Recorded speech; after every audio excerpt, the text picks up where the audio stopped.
सबको जय मसीह की। आज हम पढ़ेंगे मती रची सुसमाचार उसका 26वां अध्याय और ये बिल्कुल छोटा सा अध्याय है। आपको देखने में थोड़ा बड़ा लग सकता है लेकिन बिल्कुल ही छोटा सा अध्याय है। और इस 25वें अध्याय में हम देखेंगे 10 कुंवारियों का दृष्टांत और इसके साथ ही तोड़ों का भी दृष्टांत देखेंगे और न्याय के दिन के बारे में भी जानेंगे। तो आइए शुरू करते हैं मती रची सुसमाचार उसका 25वां अध्याय की पहली आयत और इसका शीर्षक है 10 कुंवारियों का दृष्टांत। स्वर्ग का राज्य उन 10 कुंवारियों के समान होगा जो अपनी मसाले लेकर दूल्हे से भेंट करने को निकली। यहाँ पर अपने चेलों को यीशु मसीह बता रहे हैं कि स्वर्ग का राज्य किस प्रकार का होगा और यहाँ पर एक कहानी एक दृष्टांत अपने चेलों को बता रहे हैं कि ये बिल्कुल ऐसा है कि 10 कुंवारियां हैं, वो अपना मसाले लेकर है वो दूल्हे से भेंट करने के लिए घर से निकली। उसमें से 5 मूर्ख और 5 समझदार थी। मूर्खों ने अपने मसाले तो ली परंतु अपने साथ तेल नहीं लिया, परंतु समझदारों ने अपनी मसालों के साथ अपनी कुपियों में तेल भी भर लिया। तो यहाँ पर देखते हैं कि रात के समय दूल्हे से मिलने के लिए, दूल्हे का स्वागत करने के लिए 10 लड़कियां हैं वो घर से निकलती है। उसमें से 5 लड़कियां हैं, उन्होंने जो मसाले ले रखी थी उसमें डालने के लिए तेल नहीं लिया, लेकिन जो बाकी और 5 थी उन्होंने मसाले तो ले रखी थी लेकिन साथ में तेल भी ले रखा था। अब जब दूल्हे के आने में देरी हुई तो वे सब ऊँघने लगी और सो गई। लेकिन उन्होंने बड़ा इंतजार किया लेकिन दूल्हा आने में लेट हो गया तो सब की सब है वो सो गई। आधी रात को धूम मची। आधी रात को जब डीजे बजने के स्वर सुनाई देने लगे, ढोल नगाड़ों की आवाज जब चारों ओर से सुनाई देने लगी, देखो दूल्हा आ रहा है, उससे भेंट करने के लिए चलो। तब वे सब की सब जाग गई और कहा कि दूल्हा आ गया है, चलो उससे भेंट करने को, उसका वेलकम करने को चलते हैं। तब वे सब कुंवारियां उठकर अपनी मसाले ठीक करने लगी। जल्दी से सब की सब जो लड़कियां थी वो जागी और अपनी मसालों को ठीक करने लगी, उनको दोबारा जलाने लगी। और मूर्खों ने समझदारों से कहा अपने तेल में से कुछ हमें दो क्योंकि हमारे मसाले बूझी जा रही हैं। तो चूंकि दूल्हा आने में काफी देर हो गई थी और जो उन्होंने तेल डाल रखा था वो मसालों में वो दोनों का ही करीब करीब खत्म हो गया था। तब जो अपने साथ तेल नहीं लाई थी उन 5 ने उन दूसरी 5 से जो अपने साथ तेल लाई थी कहा कि थोड़ा तेल हमें भी दे दो, थोड़ा क्योंकि हमारे मसालों का तेल है वो खत्म होने ही वाला है। परंतु समझदारों ने उत्तर दिया कदाचित यह हमारे और तुम्हारे लिए पूरा न हो। भला तो यह है कि तुम बेचने वालों के पास जाकर अपने लिए मोल ले लो। वे बोले ऐसा है कि तेल तो हम तुम्हें दे देते, लेकिन हम तुम्हें तेल दे देंगे तो वो तेल इतना ही हमारे पास कि हमारे ही जो मसाले हैं उसमें डाल सके। यदि हमने आपको भी दे दिया, हमने भी डाल लिया तो वो न तो तुम्हारे किसी काम का रहेगा न हमारे किसी काम का, क्योंकि यदि दूल्हे को से मिलने में थोड़ा सा और टाइम हो गया तो वो रास्ते में ही वो सारा तेल खत्म हो जाएगा। इससे तो बेहतर यही है, बिल्कुल तुम्हें टेंशन लेने की जरूरत नहीं है। तुम मार्केट में जाओ, बाजार में जाओ और अपने मसालों के लिए नया तेल खरीद लो। इसमें क्या दिक्कत है? पैसे हैं ही तुम्हारे पास? बोले है जी पैसे तो हमारे पास। पैसे तो फिर टेंशन की पास है, जिसके पास पैसा है उसको किस चीज की कमी है? जाओ मार्केट में नया तेल ले और डाल लो। कितनी 5 मिनट लगनी है, सामने तो दुकान नहीं है। जब वे मोल लेने को जा रही थी तो दूल्हा आ पहुंचा और जो तैयार थी वे उसके साथ विवाह के घर में चली गई और द्वार बंद कर दिया गया। जब वे 5 मूर्ख लड़कियां अपने लिए तेल लाने आधी रात को दुकान में गई तो पीछे से दूल्हा आ गया और जो 5 जो बिल्कुल तैयार थी मसाले जलाकर वे दूल्हे के साथ है वो घर के अंदर चली गई। और जो पुराने समय में घर है वो एक किले के समान होते थे और वो किला है वो जैसे ही दूल्हा अंदर चला गया तो उसके दरवाजे बंद कर दिए गए। इसके बाद में दूसरी कुंवारियां भी आकर कहने लगी हे स्वामी हमारे लिए द्वार खोल। आधी रात को जब वो तेल लेकर मोल लेकर आई तब तक दूल्हा जा चुका था लेकिन गेट बंद हो चुका था। तो उसने गेट कीपर से कहा कि हमारे लिए भी दरवाजा खोलो। उस घर के स्वामी से कहा कि हम भी आ गई है, हमारे लिए भी दरवाजा खोलो। अब वो उसके स्वामी ने उत्तर दिया मैं तुमसे सच कहता हूँ कि मैं तुम्हें नहीं जानता। स्वामी बोले तुम कौन हो भाई, क्या सिस्टम है, मैं तुम्हें नहीं जानता, क्यों दरवाजा खटखटा रही हो, बार बार घंटियां बजा रही हो। यदि तुम्हें आमंत्रित की जाती, आमंत्रित की गई होती या फिर बुलाई गई होती तो तुम है उस समय यहाँ पर आती मसाले लेकर, जबकि दूल्हा है वो आने वाला था, क्योंकि तुम मसाले जलाकर तब लड़कियां स्वागत करती हैं जबकि दूल्हा घर में प्रवेश करने वाला हो। उस समय तो तुम थी नहीं, दूल्हा अंदर चला गया, तब तुम्हारा क्या काम है, मैं तुम्हें नहीं जानता, तुम यहाँ से चले जाओ। 13वीं आयत में यीशु मसीह कहते हैं इसलिए जागते रहो क्योंकि तुम उस दिन को न जानते न उस घड़ी को। तो यीशु मसीह कहते हैं कि इसी प्रकार से तुम्हारे साथ भी ऐसा ही नहीं हो जाए कि तुम सोचो मैं कल सुधरूंगा, परसों सुधरूंगा, आगे से मैं अपने आप को सुधार लूंगा, और यही सोचते रह जाओ और वो अंतिम समय, वो अंतिम दिन और वो अंतिम घड़ी आ जाए और तुम्हें सुधरने का मौका न मिले और तुम नरक की आग में डाले जाओ। और आगे हम अभी 14वीं आयत में, और इसका शीर्षक है तोड़ों का दृष्टांत, क्योंकि यह उस मनुष्य की दशा है जिसने परदेश जाते समय अपने दासों को बुलाकर अपनी संपत्ति उसको सौंप दी। तो यहाँ पर देखते हैं कि एक और उदाहरण देते हैं कि एक आदमी था, अमीर आदमी था, उसने विदेश जाने से पहले अपनी सारी संपत्ति है वो अपने दासों को है वो सौंप दी।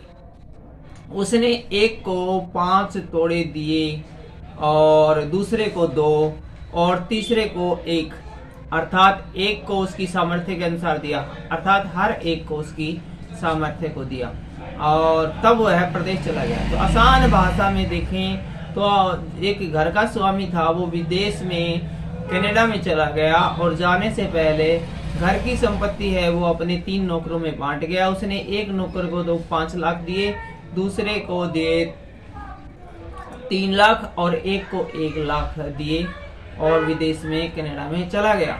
जब जिसको 5 तोड़े मिले थे उसने तुरंत जाकर उससे लेन देन किया और 5 तोड़े और कमाए। जब मालिक चला गया कनाडा में तो जिसको 5 लाख मिले थे उसने उस 5 लाख से कारोबार किया और उस 5 लाख को डबल कर लिया और वो 10 लाख हो गई। इसी रीति से जिसको 2 मिले थे उसने भी 2 और कमाए। इसी प्रकार से जिस नौकर को 2 लाख मिले थे उसने भी उसको बिजनेस वगैरह में लगा के 2 लाख और कमा लिए, उसके पास भी 4 लाख हो गए। परंतु जिसको 1 मिला था उसने जाकर मिट्टी खोदी और अपने स्वामी को रुपए छुपा दिए। तो यहाँ पर देखते हैं कि जो तीसरा है जिसको 1 लाख मिला था उसने तिजोरी खोली और उसके अंदर उस 1 लाख को रख दिया। आगे हम देखते हैं बहुत दिनों के बाद उन दासों का स्वामी आकर उनसे लेखा लेने लगा। कुछ समय के बाद 1-2 साल के बाद उसका स्वामी है वो कनाडा से वापस इंडिया में आता है और उनसे जिनको कि 5 लाख, 2 लाख और 1 लाख दिया था उनसे हिसाब किताब मांगने लग जाता है। जिसको 5 तोड़े मिले थे उसने 5 तोड़े और लाकर कहा, हे स्वामी तूने मुझे 5 तोड़े सौंपे थे, देख मैंने 5 तोड़े और कमाई। तो जिसको 5 लाख रुपए मिले थे वो बोला ये ऐसा है सर जी, आपने 5 लाख दिए थे उनको मैंने कारोबार में लगाया और 5 के मैंने 10 लाख कर लिए हैं, ये लो 10 लाख रुपए, उन 5 से मैंने 5 और कमा लिए हैं। उसके स्वामी ने उससे कहा, धन्य है हे अच्छे और विश्वास योग्य दास, तू थोड़े में विश्वास योग्य रहा, मैं तुझे बहुत वस्तुओं का अधिकारी ठहराऊंगा, अपने स्वामी के आनंद में सहभागी हो। तो जब उसने 5 के 10 कमा के दिए तो उसका स्वामी बड़ा खुश होया और उसकी बड़ी तारीफ की और कहा कि तू तो बहुत ही ईमानदार आदमी निकला और तू तो थोड़े में भी ईमानदार निकला, तो इसलिए हम भविष्य में तुझे 5 करोड़ देकर भी जाए तो हम विश्वास कर सकते हैं कि तू उनको संभाल के रखेगा और अब तू हमारे साथ है, वो आनंद और मगन हो। और जिसको 2 तोड़े मिले थे उसने भी आकर कहा, हे स्वामी तूने मुझे 2 तोड़े सौंपे थे, देख मैंने 2 तोड़े और कमाए। इसी प्रकार जिसको 2 लाख मिले थे वो भी अपने स्वामी के पास आकर कहने लगा कि हे स्वामी देख आपने मुझे 2 लाख दिए थे, उनसे मैंने कारोबार किया और मैंने 2 लाख और कमा लिए, ये लो अब 4 लाख रुपए। उसके स्वामी ने उससे कहा, धन्य है अच्छे और विश्वास योग्य दास, तू थोड़े में विश्वास योग्य रहा, मैं तुझे बहुत वस्तुओं का अधिकारी ठहराऊंगा अपने स्वामी के आनंद में सहभागी हो। यहाँ पर भी वो जो स्वामी है उससे प्रसन्न हो जाता है, जो उसको 2 लाख रुपए के 4 लाख बनाकर देता है और कहता है कि तू भी बहुत ईमानदार आदमी है और अब की बार जब मैं विदेश जाऊंगा तो तुझे बहुत ऐसी वस्तुओं पर अधिकारी करके जाऊंगा, तुम्हें एक बड़ा कारोबार सौंप के जाऊंगा, अब तो हमारे साथ खा पी और मौज ले। और 24वें आयत में लिखा है, तब जिसको 1 तोड़ा मिला था उसने आकर कहा, हे स्वामी, मैं तुझे जानता था कि तू कठोर मनुष्य है, तू जहाँ कहीं नहीं बोता वहां काटता है और जहां नहीं छींटता वहां से बटोरता है। तो यहाँ पर जिसको 1 लाख मिले थे वो आकर उसने हाथ जोड़ लिए और बोला, जी बॉस जी ऐसा है कि मेरे को तो पता था आप बड़े खराब किस्म के आदमी हो, बड़े गुस्सेल आदमी हो और जहाँ पर आप नहीं बोलते ना वहां भी काटते हो, तो इसीलिए मैं डर गया और जाकर तेरा तोड़ा मिट्टी में छिपा दिया और देख जो तेरा है वो तेरे पास है। इसलिए मैं तो डर गया और मैंने तो 1 लाख रुपये दिए थे ना आपने, उनने उसे दिन मैंने तिजोरी में रख दिया और उनमें से एक भी पैसा खर्च को नहीं कराया। मना हो चाहे मैं उनसे जुआ जावा खेलूंगा, दारू दूर पीऊंगा, तो ऐसा ना हो कि अंधे तो बहुत खराब आदमी है, कदे अंधे गोली ना मार दे। मैं डर गया था जी आपसे। उसके स्वामी ने उसे उत्तर दिया, हे दुष्ट और आलसी दास, जब तू यह जानता था कि जहां मैंने नहीं बोया वहां से काटता हूँ और जहां मैंने नहीं छीटा वहां से बटोरता हूँ, तो तुझे चाहिए था कि मेरा रुपया सराफों को दे देता, तब मैं आकर अपना धन ब्याज समेत ले लेता। तो वो स्वामी बड़ा नाराज हो रहा है क्योंकि जिसने 5 लाख मिले उसने 5 और कमाए, जिसने 2 लाख मिले थे उसने 2 लाख और कमाए, लेकिन इसने 1 लाख मिला था, इसने 1 लाख का 1 लाख उल्टा दे दिया। तो इसका स्वामी बड़ा नाराज हो रहा है। बोले, अरे एक बात बता दू गंदा आदमी, जब तेने मेरा था कि मैं इतना खराब हूँ, मैं जड़े नहीं बहुड़े भी काट लूँ और सारे मेरे तो डर है और मैं एक प्रकार का दोन किस्म का आदमी हूँ, तो तने 1 लाख थे बेवकूफ आदमी तिजोरी में धरने की जरूरत थी, तो किसी ने ब्याज पे दे देता और किसी ने हिम्मत थी कि अपने पैसे खा जाता कोई, ठीक है। तने मेरा स्वामी इतना ताकतवर है और किसी की हिम्मत को नहीं उसके पैसे खा जाए, तो कम से कम तो उसको ब्याज पे देता। आज जब मैं 2 साल बाद आया हूँ तो कम से कम उसका ब्याज बट्टा कुछ तो बनता, इसलिए वह तोड़ा उससे ले लो और जिसके पास 10 है उसे दे दो। तो वो बोला, भाई इसी किसी काम का नहीं भाई, इसने जो 1 लाख दिया था इससे ले लो 1 लाख, और जिसने 10 लाख दिए थे आपने उसने दे दो, क्योंकि किसके पास है उसे और दिया जाएगा और जिसके पास बहुत हो जाएगा, परंतु जिसके पास नहीं उसे वह भी जो उसके पास है ले लिया जाएगा। तो यीशु मसीह ने यहाँ बताया कि जिसके पास है उसे और भी दे दिया जाएगा, लेकिन जिसके पास कम है या बिल्कुल नहीं है उससे वो भी ले लिया जाएगा जो कि उसके पास है। इस निकम्मे दास को बाहर के अंधेरे में डाल दो जहाँ रोना और दांत पीसना है। तो भाई ये जिसने 1 लाख दे गया था, जिसे तिजोरी में रख दिया ना, ऐसा दुष्ट आदमी ने निकाल के ना नौकरी से बाहर निकालो और इसने मारो पीटो। तो जहां पर यीशु मसीह जो कहते हैं कि जिसके पास है उसे और दे दिया जाएगा और जिसके पास है नहीं है उससे वो भी ले लिया जाएगा जिसके पास है। इसका क्या मतलब है? इसका मतलब ये है कि जो वचन से प्यार करते हैं और जिनको मसीहत से प्यार है और जो हमेशा लिपटे रहते हैं वचन से, ऐसे व्यक्तियों को और भी वचन है वो सुनने का और स्वभाव में जाने का और परमेश्वर की सेवा का मौका दिया जाएगा।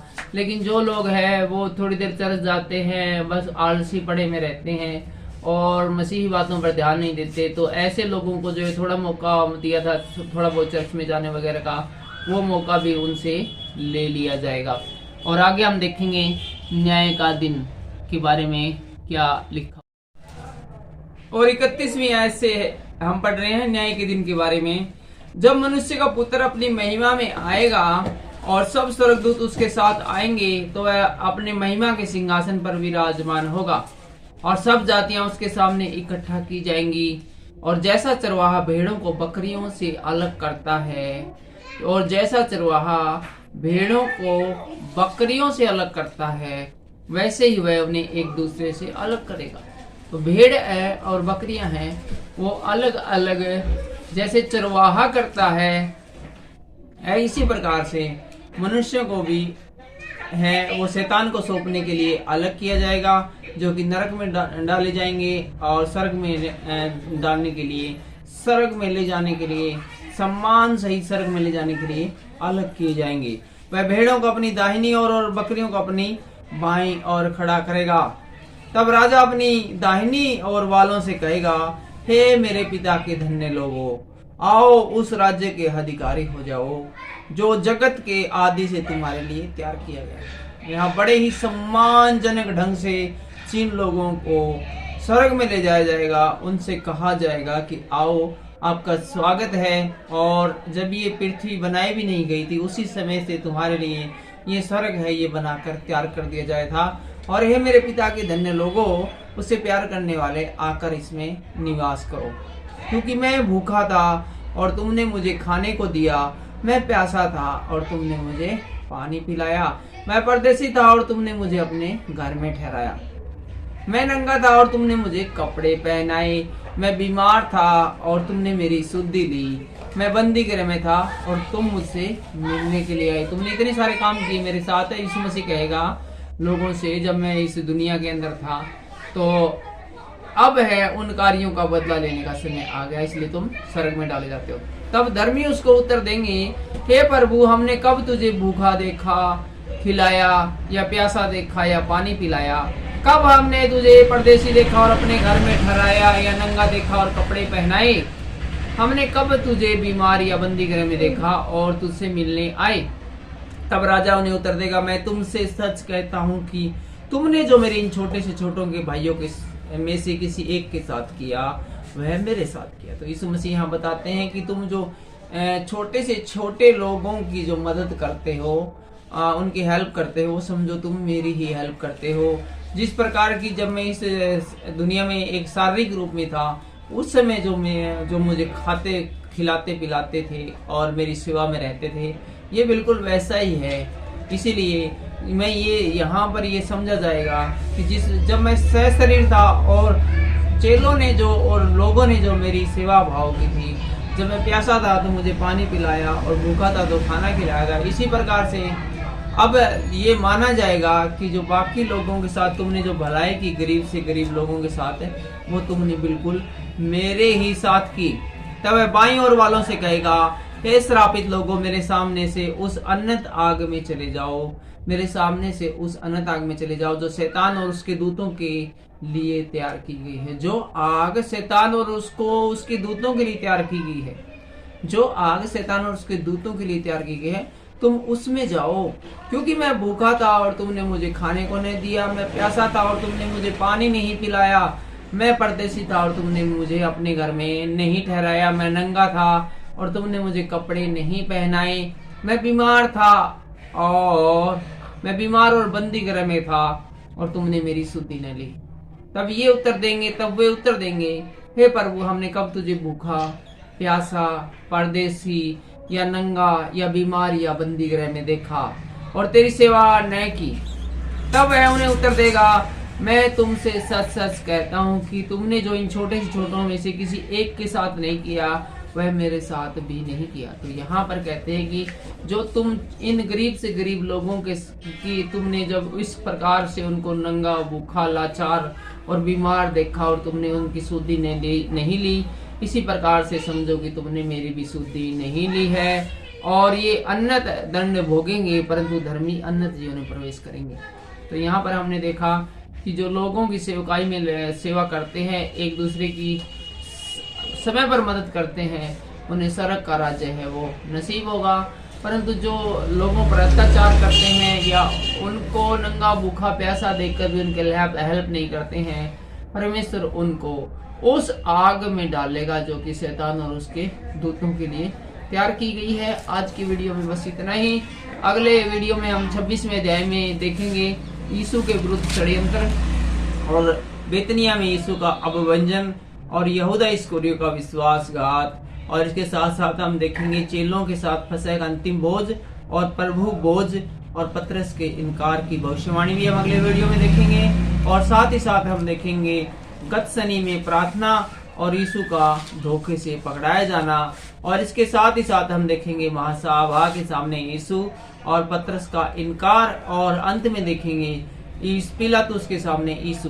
अर्थात अगला जो अध्याय है 26वां अध्याय, वो काफी बड़ा होने वाला है और काफी विस्तार से अंदर इसके हम चर्चा करेंगे, लेकिन वो सब अगले वीडियो में। फिलहाल के लिए सिर्फ इतना ही। वीडियो अच्छा लगा हो तो आप वीडियो को लाइक कर सकते हैं, चैनल पर नए हो तो सब्सक्राइब कर सकते हैं, और दूसरे लोगों तक मसीह संदेश पहुंचाना चाहते हैं तो इससे आप वीडियो को शेयर भी कर सकते हैं। आज की वीडियो के द्वारा आपको बड़ी आशीष और बरकत मिले। सबको जय मसीह की। खुश रहिए, हमेशा आबाद रहिए।